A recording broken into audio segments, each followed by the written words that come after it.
श्री शिवाय नमस्तुभ्यम। दोस्तों, आप सभी लोग जानते हैं कि शारदीय नवरात्रि की 9वीं तिथि जो कि 4 अक्टूबर 2022 को पड़ रही है, इस दिन का भी महत्व बहुत ज़्यादा बड़ा होता है, जिसे हम लोग रामनवमी के नाम से भी जानते हैं। दोस्तों, इस दिन अगर आप लोगों के जीवन में या कोई ऐसा व्यक्ति है जिसके जीवन में बहुत सारी दुख समस्याएं हैं, उसका कोई काम वो करने जाता है वो हो ही नहीं पाता है, कोर्ट कचहरी के चक्कर में अटका हुआ है, नौकरी नहीं है, पैसे की बहुत कमी है, किसी भी प्रकार की दुख या समस्या आपके घर परिवार में या आपके घर परिवार के किसी सदस्य के ऊपर या आपके ऊपर चल रही है, तो दोस्तों ये शारदीय नवरात्रि की 9वीं तिथि को आप एक विशेष उपाय कर लीजिए और विश्वास मानिए कि अगर आपने इस उपाय को विश्वास के साथ कर लिया तो आपके जीवन में जितनी भी दुख समस्याएं चल रही होंगी वो अपने आप ही स्वतः ही भगवान शिव दूर कर देंगे।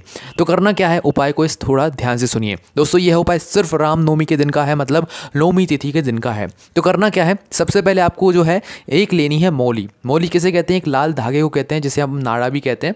बस आपको करना क्या है, किसी भी पूजन वाली दुकान पर जाकर वहाँ पर उनसे मौली ले लेना है, ठीक है। जिसे हम लोग नाड़ा भी कहते हैं, ये पूजन वाली जो है मौली होती है, ठीक है, लाल कलर की होती है और ये, ठीक है। और आपको लाल कलर की मौली ही लाना है, दुकान वाले से बोल देना है कि भाई हमें मौली दे दो, ठीक है।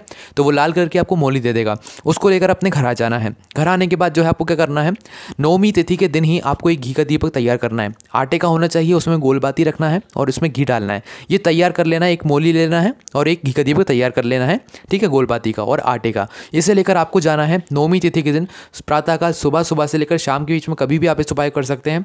किसी भी बड़े वाले आंवले के वृक्ष लाए हैं, घी का दीपक, इसे घी के दीपक को वहाँ पर किसी भी बड़े वाले जो है आंवले के वृक्ष के नीचे जला देना है, मतलब प्रज्वलित कर देना है। जलाने के बाद आप जो मौली अपने साथ लेकर गए हैं, इसी मौली के धागे से, लाल धागे से आपको क्या करना है, उस आंवले के वृक्ष की 5 परिक्रमा करना है। कितनी करना है? 5 परिक्रमा एक साथ बांध देना, ठीक है। उसके बाद 5 बार उसके चक्कर लगा लेना मौली के साथ में।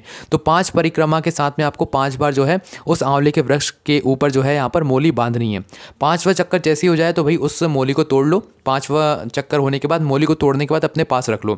इसके बाद जो है आपको उसी मौली में से एक छोटा सा जो है टुकड़ा और निकालना है, ठीक है, तोड़ लेना है। टुकड़ा निकालने के बाद उस आंवले के पेड़ में जो भी एक छोटी सी टहनी होगी या छोटी सी डाली होगी, उस छोटी सी डाली में आपको इस छोटे से धागे के टुकड़े को, इस मौली के टुकड़े को आपको उसमें अपनी मनोकामना को करते हुए बांध देना है, ठीक है।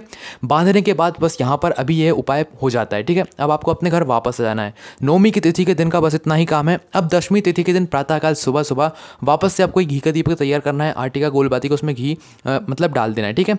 अब इस घी के दीपक को लेकर जाना है आपको उसी आंवले के वृक्ष के नीचे जहाँ पर आपने यह उपाय किया था।